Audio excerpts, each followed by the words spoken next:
Hey guys, what's up. तो क्या हाल चाल है आप सबके। आई होप कि जैसे भी हो बहुत सही हो। तो दोस्तों, आज की जो कहानी है वो हमसे वैभव ने शेयर करी है। Thank you so much Vaibhav for sharing your story with us. और अगर आप सबको भी अपनी स्टोरी शेयर करनी है तो नीचे दिए गए हुए मेल पर आकर आप अपनी स्टोरी शेयर कर सकते हैं।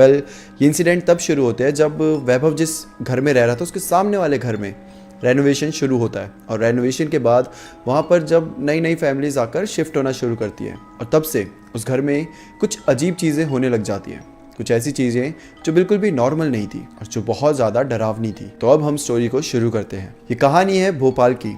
भोपाल की गलियों में एक ऐसा घर भी था जो काफ़ी टाइम के लिए खाली पड़ा हुआ था। और ये घर वैभव के सामने वाला ही घर था, वैभव के घर के से सामने वाला घर। वहाँ पर एक बार की बात है कि एक शर्मा फैमिली आती है, ठीक है। और शर्मा फैमिली आती है और वो रेंट के लिए एक ऐसे ही घर ढूंढ रही थी जहाँ पर वो आराम से अपने बीवी बच्चों के साथ टिक सके। कई घरों को देखने के बाद फाइनली वो इस घर में आती है जो वैभव के सामने वाला घर था। वहाँ पे देखती है तो घर ना बाहर से काफ़ी पुराना लग रहा था, लेकिन जब वो अंदर जाती है तो अंदर से काफ़ी नया था, रेनोवेट करा गया था। अंदर से काफ़ी अच्छा पेंट करा गया था, फर्नीचर अच्छे अच्छे मतलब डाले गए थे, तो सब कुछ वहाँ पे अच्छा था। तो जो शर्मा जी होते हैं उनका नाम रहता है राहुल। तो जो राहुल होते हैं वो अब जो उन्हें लेकर आया था प्रॉपर्टी डीलर, उससे कहते हैं कि हाँ यार, घर तो काफ़ी अच्छा है और काफ़ी रेनोवेट भी करा गया है, लेकिन इसका प्राइस काफ़ी कम है, ऐसा क्यों। तो वो बोलता है भाई मुझे नहीं पता ये सब, अब ये तो आप सीधा ओनर से जाकर पूछो। ओनर ऊपर वाले फ्लोर में रहता था, तो ये जाते हैं ऊपर वाले फ्लोर में जाकर ओनर से मिलते हैं। राहुल ओनर से बोलता है कि सर आपका घर तो काफ़ी अच्छा है और मुझे मेरे पूरे परिवार को अच्छा लगा, बट आप हमें ये बताइए कि आपने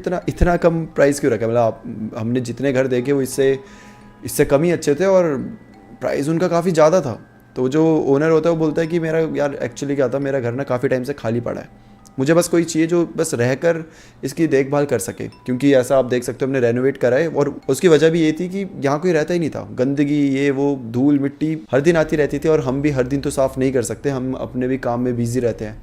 और यही एक कारण था कि हमने सोचा कि चाहे कम प्राइस हो जाए लेकिन 4 लोग रहेंगे तो कम से कम घर अच्छे से मेंटेन रहेगा, और इसीलिए हमने प्राइस कम करा है। राहुल बोलता है कि हाँ मेक सेंस, तो ठीक है अब से हम रहने लग जाते हैं, हमें बड़ा अच्छा लगा, ये हमारी पूरी फैमिली को अच्छा लगा, तो अब से हम आपके यहाँ रहेंगे, आप हमारे साथ, आपको जो भी कॉन्ट्रैक्ट साइन वाइन कराना है आप करवा दीजिए। अब राहुल अपनी पूरी फैमिली के साथ यहाँ नीचे वाले फ्लोर में, ये ग्राउंड फ्लोर था, वहाँ पर शिफ्ट हो जाता है। अब राहुल के शिफ्ट होने के बाद कुछ दिन तो काफ़ी अच्छे जाते हैं। राहुल अपने ऑफिस जाया करता था, राहुल के बच्चे स्कूल जाया करते थे, और राहुल की जो वाइफ थी निशा वो घर में ही रहा करती थी, वो हाउस वाइफ थी। अब एक बार की बात है, राहुल की जो बेटी थी वो नॉर्मली पढ़ाई कर रही थी और पढ़ाई करते करते करीबन 1 बज गए थे रात के, उसके पेपर आने वाले थे और वो काइंड ऑफ टॉपर भी थी अपनी क्लास की, तो ज़्यादा ही पढ़ा करती थी। तो 1 बज गए थे, वो पढ़े जा रही है। 1 बजे उसे अचानक से जो किचन नहीं था उनका, जो किचन था वहाँ से कुछ जलने की स्मेल आती है। अब जब उसे स्मेल आती है तो वो सोचती है कि भाई कहीं गैस लीक तो नहीं कर रही, या फिर कहीं हमने गैस ढंग से बंद ना करी हो, तो भागते हुए किचन की तरफ जाती है। जैसे किचन की तरफ पहुँचती है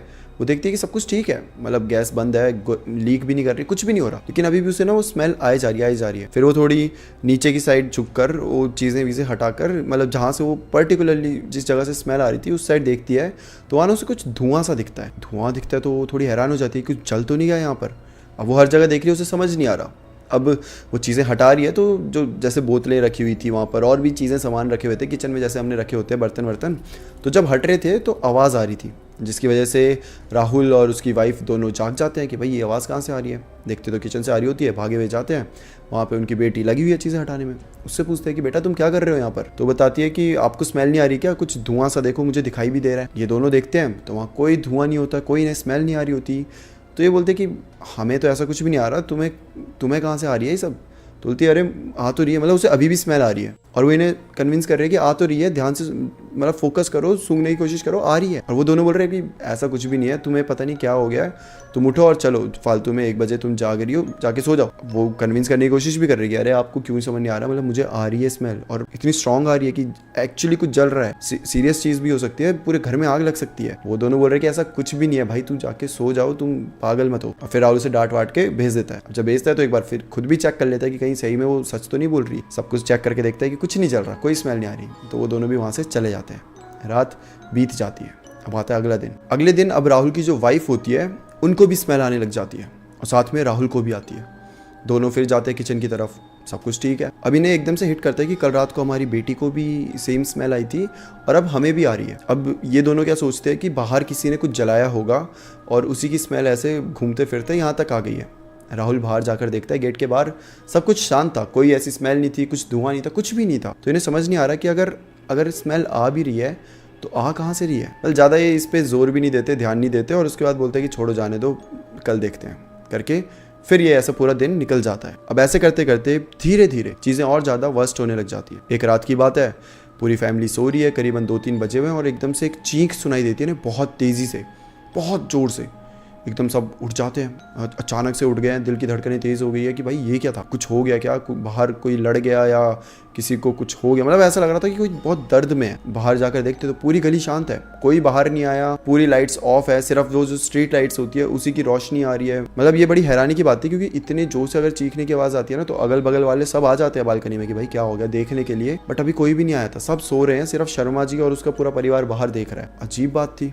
फिर अब क्या करते हैं, बाहर खड़े होकर अब उन्हें कुछ दिखा ही नहीं तो वापस अंदर आ गए, बातें करते हुए आपस में कि यार चीखने की आवाज़ तो बड़ी डेंजरस थी, आखिर क्या हुआ होगा, क्यों ऐसा हुआ होगा, मतलब सब कुछ सेफ तो है ना, सब कुछ सही तो है। ऐसे करते करते आ गए, बेड में बैठे, देखते देखते सो गए। अगला दिन होता है, अब राहुल अपने ऑफिस चले गए हैं, बेटी चले गई है पढ़ने, और जो उनकी वाइफ होती है वो अकेली थी, तो ऊपर चले जाती है, जो ओनर होती है उनकी वाइफ के पास, और उनके पास जाती है और बोलती है कि यार बड़ा अजीब अजीब बातें हो रही है, मतलब धुआं दिखाई दे रहा है, ये हो रहा है, स्मेल आ रही है, और कल तो एक लड़की की चीखने की भी आवाज़ आई, आपको भी आई थी क्या? तो मुझे तो कुछ ऐसी आवाज़ नहीं आई, मतलब कैसी आवाज़? तो बोलती है कि हमारी तो पूरी फैमिली उठ गई थी और बड़ी भयानक चीखी थी, मुझे लगता है गली में कोई तो मतलब कुछ तो हुआ है, किसी के घर में कुछ तो हुआ है, और वो बहुत ज़ोर से चीखी है। अब वो जो आंटी है वो कह रही है कि अगर ऐसा कुछ हुआ होता तो हमें पता चल जाता, मतलब हम तो रोज़ ही मिलते हैं ना सब औरतों से, तो ऐसा तो कुछ भी नहीं हुआ, मुझे नहीं लगता ऐसा कुछ यहाँ हुआ होगा, और अगर हुआ भी है तो मतलब कोई बताना नहीं चाह रहा शायद। वो भी बोलते हैं कि हो सकता है। अच्छा, जो ये वाइफ थी राहुल की, उन्हें ऐसा लग रहा था कि शायद कोई डोमेस्टिक वायलेंस हो रहा है, मतलब कोई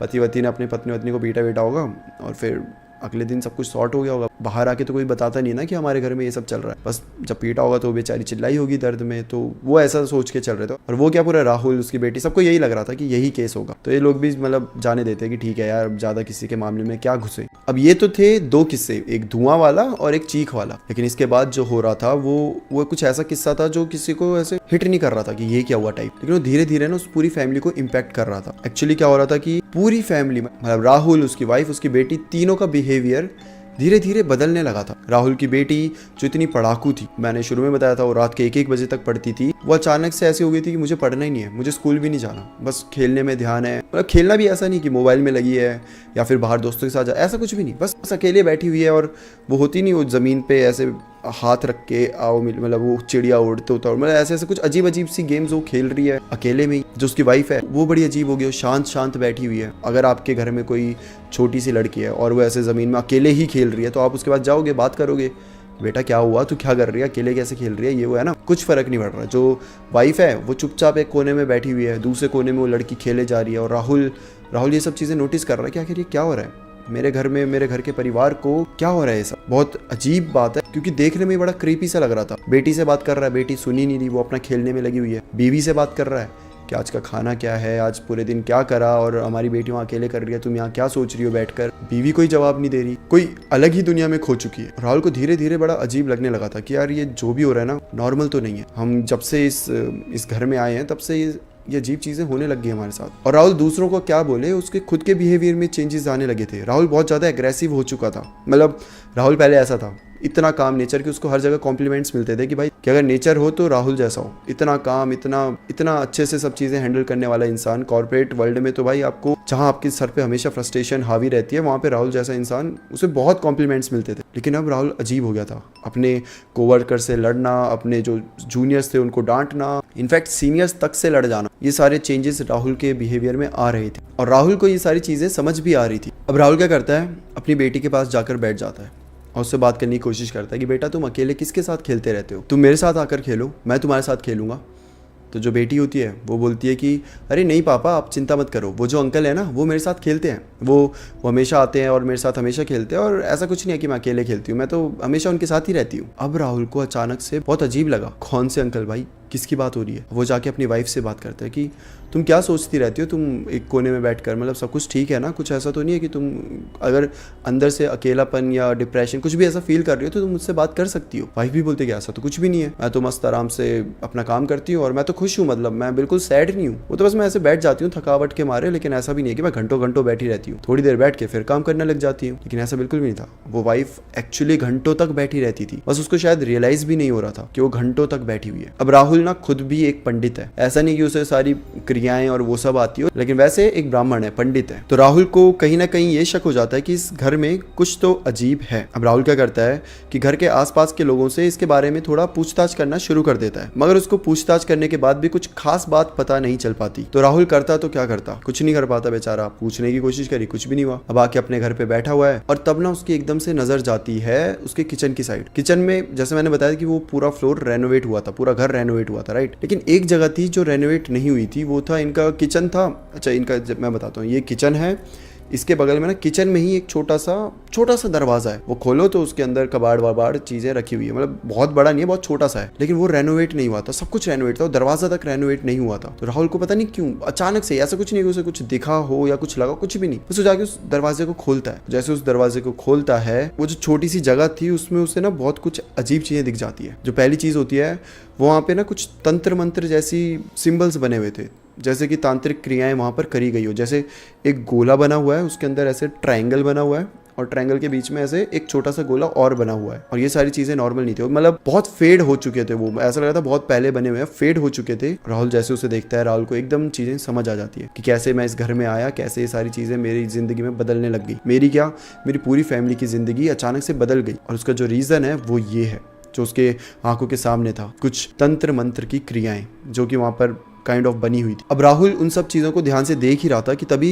राहुल को पीछे से हंसने की आवाज आती है। राहुल एकदम घबरा जाता है, क्योंकि पूरा फोकस उसका उसी चीज में कि क्या है ये वो, और अचानक से कोई हंस जाए तो एकदम डर जाता है। वो जैसे ही पीछे मुड़कर देखता है तो राहुल की जो वाइफ होती है वो पीछे खड़े होकर राहुल को देख रही होती है और हंस रही होती है, बड़े अजीब तरीके से हंस रही थी। राहुल बहुत ज्यादा घबरा जाता है अपनी वाइफ को देखकर, क्योंकि कहीं ना कहीं वो समझ जाता है कि इस समय जो हंस रहा है, जो मुझे देख रहा है, वो भले ही सामने मेरी वाइफ खड़ी है, बट उसके अंदर कुछ और ही है। अब राहुल डिसाइड करता है कि अब बहुत हुआ भाई, मैं अपनी फैमिली को लेकर यहाँ से शिफ्ट हो जाऊंगा, यहाँ तो बिल्कुल नहीं रहूंगा। और अगली सुबह, मतलब ये काइंड ऑफ रात हो चुकी थी, तो अब रात को तो ये सब चीजें नहीं कर सकते, शिफ्टिंग एंड ऑल। तो अगली सुबह टैक्सी बाहर खड़ी हुई है, राहुल ने अपनी बेटी को पकड़ा हुआ है और उस साइड अपनी वाइफ को बोल रहा है कि जल्दी जल्दी चलते हैं। जैसे ही वो ये बोलता है, उसकी वाइफ एकदम गुस्से में बोलने लग जाती है कि मैं कहीं नहीं जाऊंगी, ये घर मेरा है और मैं यहीं रहूंगी, और बहुत गुस्से में बोल रही है। राहुल को कुछ समझ नहीं आ रहा। राहुल को इतना तो पता था कि इसके अंदर कुछ तो है, मतलब कुछ और आत्मा या जो भी है, और वही इससे ये सब करवा रही है। राहुल पकड़ता अपनी वाइफ का हाथ और हनुमान चालीसा पढ़ते पढ़ते ले चलता है सीधा घर के बाहर। जैसे घर के बाहर आते हैं, टैक्सी में बैठते हैं, अपना सामान अपनी चीजें सब वहीं छोड़ दिया है, और राहुल, उसकी वाइफ और उसकी बेटी टैक्सी में बैठे और वहां से निकल लिए। और उसके बाद राहुल वहाँ कभी वापस ही नहीं आया। सारा सामान वहाँ वैसे ही पड़ा हुआ था। जो ओनर थे उनको भी कुछ समझ नहीं आया हुआ क्या। करीबन उन्होंने 1 हफ्ते तक वेट करा कि वो अब आएगा, कॉल नहीं उठा रहा, मैसेज का जवाब नहीं, कुछ नहीं कर रहा, बस चाबी वाबी वहीं छोड़कर चले गया और अपना सामान भी। ओनर ने भी करीबन 7 दिन तक वेट करा, लेकिन जब राहुल का कोई अता पता नहीं, कुछ नहीं, तो उन्होंने उसका पूरा सामान वहाँ से फिकवा दिया। अब नीचे का फ्लोर एक बार फिर से खाली हो चुका था। और फिर कुछ हफ्तों बाद एक और फैमिली आती है, जो कि सेम राहुल, जो शर्मा जी फैमिली थी, उसी की तरह इस घर तक पहुंच जाती है। एक प्रॉपर्टी डीलर उन्हें यहाँ लेकर आता है, वो पूरा घर देखती है, कलर अच्छे, अंदर से फर्नीचर अच्छा, सब कुछ अच्छा, वो भी यहाँ रहने का डिसाइड कर देती है। ये फैमिली थी मिश्रा फैमिली। अब इस फैमिली में उनकी वाइफ कल्पना थी और उनकी बेटी थी 10 साल की सोनल। ये तीनों आते हैं और इस ग्राउंड फ्लोर में शिफ्ट हो जाते हैं। रात को लगभग 12 बजे मिश्रा जी की नींद एक हल्के नॉक से खुलती है, जैसे किसी ने बेडरूम के दरवाजे पर उंगली से हल्की सी ठक ठक करी हो। वो सोचते हैं कि शायद कल्पना होगी, लेकिन जब उठकर देखते हैं तो कल्पना तो बगल में ही सो रही थी। थोड़ी देर बाद वो आवाज फिर से आती है। इस बार दरवाजे के नीचे से काली सी परछाई दिखती है, जैसे कि कोई बाहर खड़ा होगा। मिश्रा जी जाते हैं, दरवाजा खोलते हैं, लेकिन जैसे दरवाजा खुलता है बाहर कुछ भी नहीं होता। उनको लगता है कि शायद थकान की वजह से ये सब वहम हो रहा है, और वो एक बार फिर से जाकर सो जाते हैं। अगले दिन दोपहर के समय कल्पना अपना काम कर रही थी, तभी उनके कानों में उनकी बेटी की आवाज़ आती है। वो जाकर देखती है तो सोनल अपने कमरे में खुद से बातें कर रही थी। कल्पना ने पूछा कि बेटा किससे बात कर रही हो? सोनल कल्पना की तरफ देखकर मुस्कुराकर जवाब देती है कि यहाँ पर एक दीदी रहती है, उनका नाम काव्या है, और उनका कहना है कि वो काफी समय से इस घर पे रह रही है। कल्पना भी उसकी बातों पे हंसती है कि अच्छा, तो दीदी को बोलो कि अब यहाँ पे हम रहते हैं, और ये बोलकर कल्पना चली जाती है। अब रात हो जाती है। रवि, कल्पना, उसकी बेटी सब सो रहे होते हैं।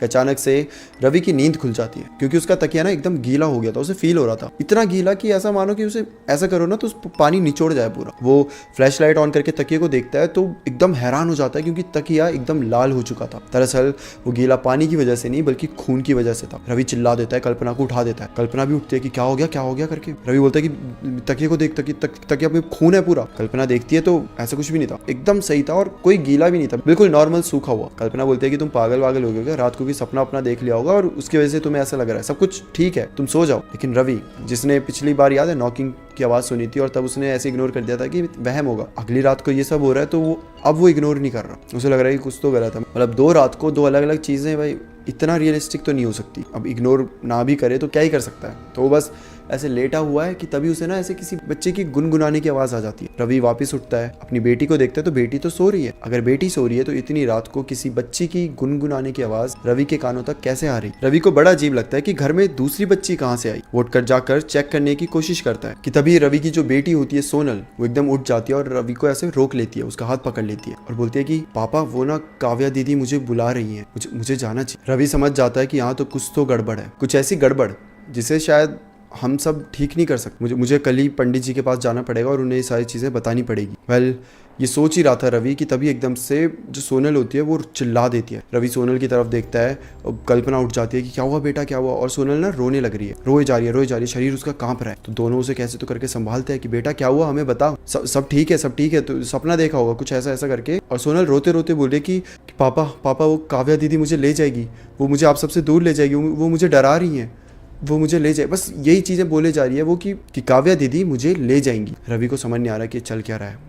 कल्पना जो अभी तक बार बार बोल रही थी तुम्हारा वहम है, वो भी बहुत ज़्यादा डर चुकी है। वो अपनी उसने सोनल को हक करके रखा है और बोल रहा है कि हम यही है बेटा, हम तुम्हें कहीं जाने नहीं देंगे, तुम ज़्यादा मत सोचो बेटा, हम यही हैं। मतलब वो उसे शांत कराने की कोशिश कर रही है, बट सोनल बस रोए जा रही है। रवि अब इतनी रात को कहाँ जाता, ना तो पंडित थे ना कुछ था। रवि क्या करता है, सीधा ओनर के पास जाता है और वो तो ऊपर वाली बिल्डिंग में रह रहे थे, तो जाता है, जोर जोर से खटखटाने लग जाता है। ओनर बाहर निकलता है कि क्या हो गया इतनी रात को, मतलब क्यों हल्ला मचा रहे हो। तो रवि बहुत जोर से और गुस्से में बोलता है कि क्या सीन है, मेरी बच्ची वहाँ डरी हुई है और मैं देख रहा हूँ कि नीचे बहुत कुछ हो रहा है, मुझे बताओ ढंग से कि चल क्या रहा है, आखिर क्या छुपा के रखा है नीचे तुमने, क्या है ऐसा नीचे। तो ओनर भी ऐसे खुंदस में बोल देता है कि अरे कुछ नहीं है नीचे, तुम पागल वागल हो रहे हो क्या, जाके सो जाओ चुपचाप, और अगर तुम्हें इतनी दिक्कत आ रही है तो जाके दूसरा घर ढूंढ लो, यहाँ फालतू में हल्ला मत मचाओ। रवि गुस्से में फिर बोलता है कि अच्छा अब मैं सीधा पुलिस के पास जाऊंगा और उन्हें बताऊंगा कि कैसे तुम सबको परेशान करते हो, तुम रुको मैं तुम्हें बताता हूँ। अब जैसे यहाँ पुलिस की बात आ जाती है तो ओनर उसे रोक देते क्या, जब सुनो पुलिस के पास जाने की जरूरत नहीं है, फालतू में बात का बतंगड़ क्यों बनाना है। अब रवि ओनर को सारी चीज़ें बताता है कि मुझे ऐसी चीज़ें दिखाई दी थी, मुझे सुनाई दी, मेरी बेटी को भी यहाँ काव्या नाम की कोई लड़की है, वो मतलब वो उससे बातें करती है, उसे दिखाई देती है, चल क्या रहा है ये सब। और फिर वो सब एकदम ऐसे शांति से बैठते हैं। ओनर की बॉडी लैंग्वेज काफ़ी डरी हुई लग रही थी, मतलब लग रहा था कि हाँ उसे सब कुछ पता है। ओनर आराम से रवि को अंदर लेकर जाता है, बोलता है अब देखो जो मैं तुम्हें बताने वाला हूँ प्लीज़ वो किसी को मत बताना, इसमें हमारी कोई गलती नहीं है, हमारा कुछ लेना देना नहीं है। दरअसल हकीकत ये है कि तुमसे पहले यहाँ शर्मा परिवार रहता था और उनके साथ भी कुछ ऐसा ही हुआ था और वो भी एक दिन ऐसे ही छोड़कर चले गए थे और ये एक्चुअली हुआ था उस कपल की वजह से। रवि बोलता है कि कौन सा कपल, क्या मतलब। तो फिर जो ओनर होते हैं वो बताते हैं कि दरअसल यहाँ पर एक कपल रहा करता, सुशील भारद्वाज और उनकी पत्नी वंदना। बाहर से सिंपल दिखते थे लेकिन रात के अंधेरे में उनका असली रूप अलग ही था। उनकी शादी को 7 साल हो गए थे लेकिन कोई बच्चा नहीं हो पा रहा था। पहले डॉक्टर के पास गए, फिर तांत्रिकों के पास गए, फिर वो दोनों खुद ही तांत्रिक बन गए और इस गली में हर कोई इंक्लूडिंग अस इन सारी चीज़ों से अनजान था क्योंकि ये रात को ही ये सारी चीज़ें करते थे।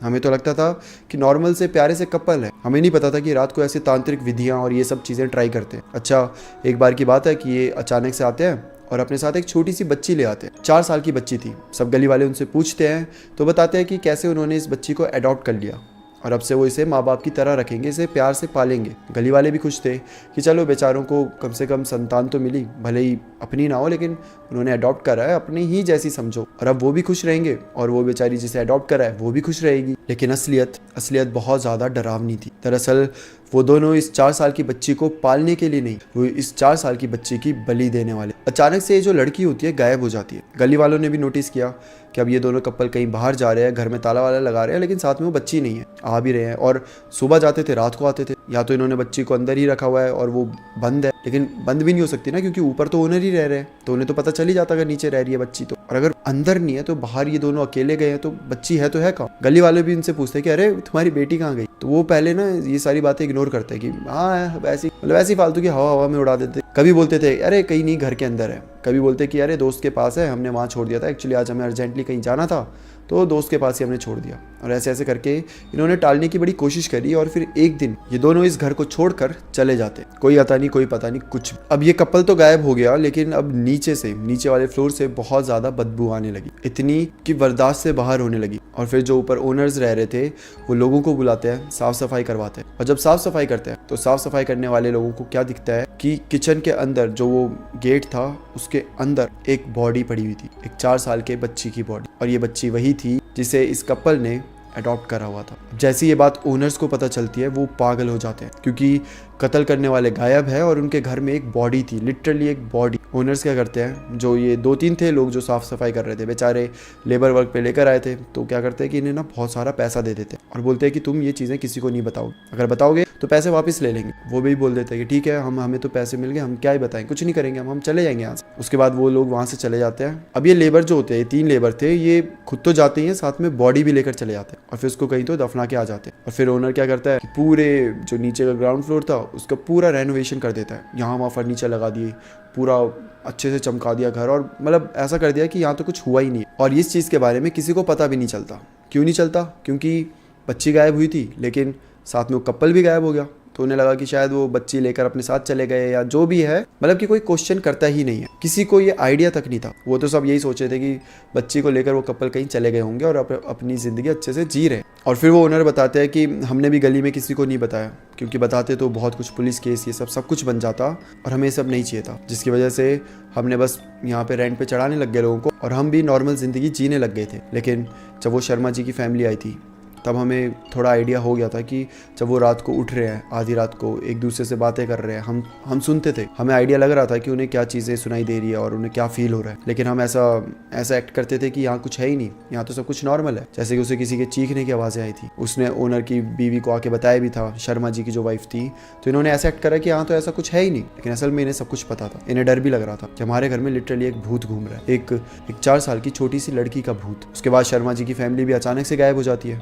तो ये समझ जाते हैं कि वो बस भाग गया डर के मारे। तो ये भी ऐसा कुछ ज़्यादा बताते नहीं है। उसके बाद रहने ये वाली फैमिली आती है और इनके साथ भी फिर सेम चीज़ें होना शुरू हो जाती है। अब ओनर रवि को बोलता है कि प्लीज़, हमने आपको सब कुछ सच बता दिया है और हम आपसे बस यही चाहेंगे कि आप प्लीज़ ये चीज़ें किसी को बताना मत। आप चाहो तो आप अपने सारे पैसे वापस ले लो, आप दूसरे घर में रहने लग जाओ, हमें कोई दिक्कत नहीं है, बट हमें पुलिस के चक्कर नहीं काटने, हमारे इसमें कोई गलती नहीं है। जो भी गलती है वो उन दो इंसानों की है जो यहाँ पर रहने आए थे, हमारी कोई गलती नहीं है। तो प्लीज़ हमें इसकी सज़ा मत दो। हमने घर बहुत मेहनत से बनाया और हम नहीं चाहते कि इस घर के ऊपर ऐसे दाग लग जाए कि यहाँ भूत रहता है, यहाँ पे कत्ल हुआ है, यहाँ पे मर्डर, मतलब हम ये चीज़ें नहीं चाहते। रवि भी इनसे कुछ खास बोलता नहीं है, बस बोलता है कि मैं अगले दिन अपनी फैमिली को लेकर चला जाऊंगा और उसके बाद मैं यहाँ वापस कभी नहीं आऊँगा। वो अपने पैसे वापस ले लेता है, पूरे जो महीने के उसने एडवांस पे करे थे सब वापस लेकर अगले दिन अपनी फैमिली को यहाँ से लेकर चला जाता है। और उसके बाद से आज तक इस घर का जो ग्राउंड फ्लोर है वो खाली पड़ा हुआ है। करीबन 4-5 साल हो चुके हैं इस बात को, 4-5 साल से ये पूरा ग्राउंड फ्लोर खाली पड़ा हुआ है। अब तो कोई प्रॉपर्टी डीलर भी घर दिखाने नहीं लाता। शायद ऐसा हो सकता है कि जो ओनर्स है उन्होंने खुद मना कर दिया प्रॉपर्टी डीलर्स को कि यहाँ पे अब ये रेंट पे नहीं चढ़ सकता, यहाँ किसी को मत लाया करो। बट जो भी हो, आज भी उस ग्राउंड फ्लोर में काव्या की आत्मा कैद है और अगर कोई गलती से वहाँ रहने जाएगा, काव्या की आत्मा उसे ज़रूर मिलेगी। That's it for today. फिर मिलते हैं किसी और टॉपिक के साथ, तब तक के लिए bye bye and take care.